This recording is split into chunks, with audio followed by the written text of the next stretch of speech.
You might think you love ultrawide, but it's not enough. We can go wider, even wider, to super ultrawide. Some might even call this a ludicrous wide monitor, but whatever you want to name it, one thing's for sure, it's very immersive and excellent for work, as you essentially have two monitors in front of you with no bezel. And today we're looking at one such monitor from MSI with their brand new MPG 491CQP10, a 49-inch 5120 by 1440 240 Hz 32 by 9 1800 R-curve QD OLED monitor with a alleged response time of 0.03 milliseconds, typical G-Sync and FreeSync support, as well as Display HDR True Black 400 for certification. It does also come with some cool features such as KVM, screen shrinking, and a 98-watt Type-C power delivery function, but what you're here for is how does it look, how is it to game on, and what does it feel like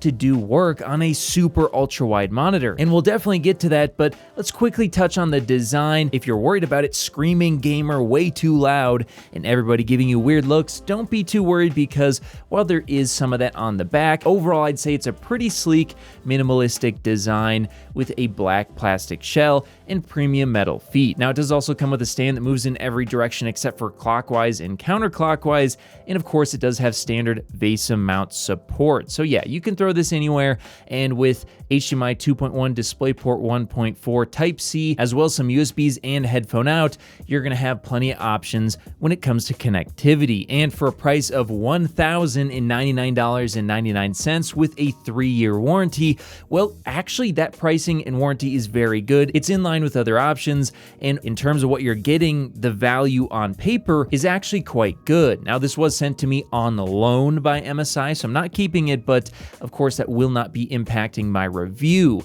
But speaking of the review, now let's talk about the actual quality of the image and my time using this monitor now that you know a little bit about it. And I will say, using a monitor like this does take some getting used to if you're coming from a regular 16:9 monitor, and not all applications are going to have perfect support for 32:9, especially when it comes to gaming.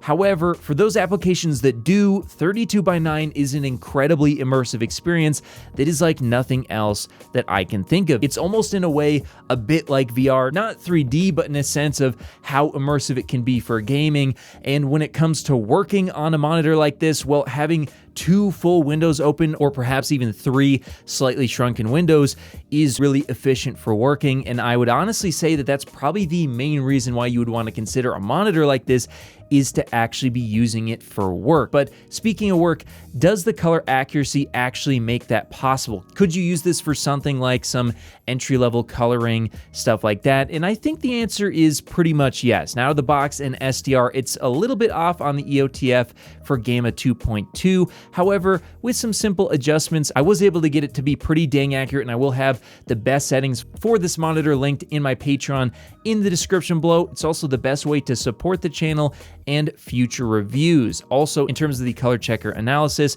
well, it did score very well, meaning that all the colors you see on the screen should be pretty dang accurate. That's very important if you're going to be doing any color work. Now, also for HDR, it was pretty good out of the box, not perfect, but actually the RGB balance was even a little bit better.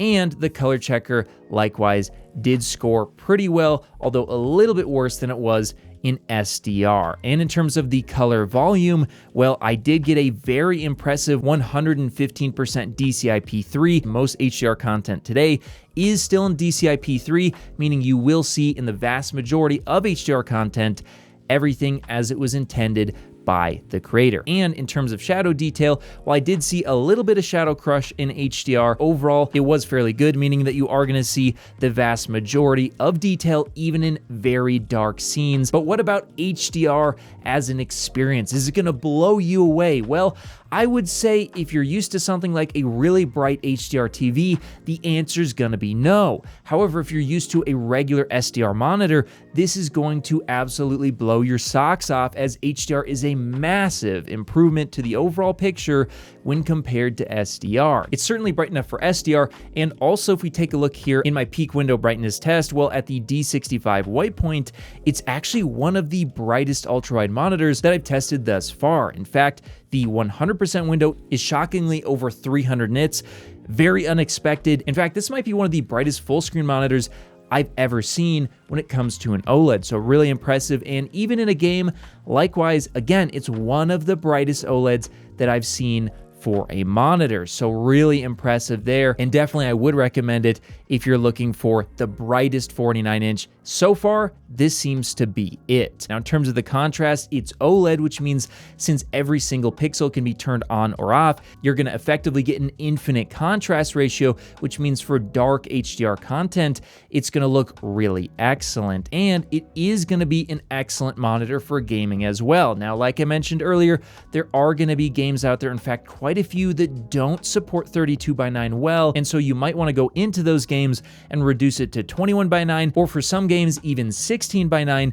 to not get massive stretching at the sides of your screen. But when a game such as Baldur's Gate 3, which at least in the cutscenes has really excellent 32:9 support, it is absolutely mind-blowing, but also it's really fast at the same time. Now, do keep in mind there is a plus or minus roughly 2 milliseconds margin of error on this test, but when considering that, a total system latency of 27 milliseconds puts this as a very fast monitor. It's right in line with all other 240Hz options. But what makes this monitor really good for gaming is the OLED pixel response time. This is something that mini LED LCD monitors simply cannot compete with. They get blown out of the water. Look at how clear at 240Hz the UFO is in motion.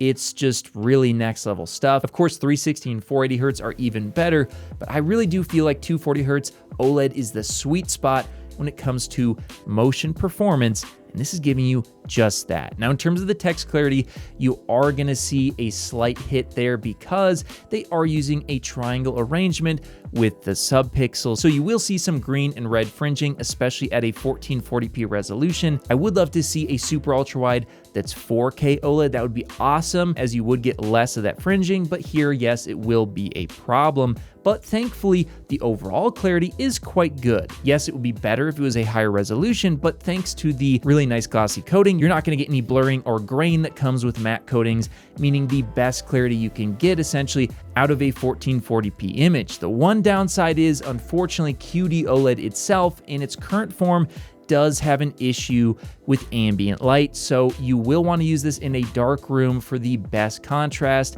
Otherwise, you could see some purple or gray tinting to the screen and a huge loss in that contrast. Now, the viewing angles and uniformity, because it's QD OLED, are effectively perfect, so let's move on to talking about issues. Thankfully, there were none, and the menu and firmware was also excellent. The only thing that you might notice is that with G-Sync enabled, pretty much like every other OLED on the market, there is going to be some amount of VRR flickering or G-Sync flickering. However, I didn't find it to be too much of an issue while using the monitor. So overall, what do I think about this monitor? Well, personally, I'm more of a fan of 21:9 when it comes to ultrawide, but if you're focused on work or you have specific games, especially stuff like sim games that can really benefit from 32:9, then I definitely would recommend a 32:9 monitor.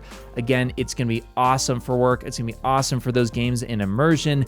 And I think right now, guys, I'm gonna go out on a limb and say that this might just be the best 32:9 240Hz OLED that I have ever reviewed. It just had no problems. Everything worked flawlessly. There was no damage upon delivery. And that's something that I can't always say about every monitor.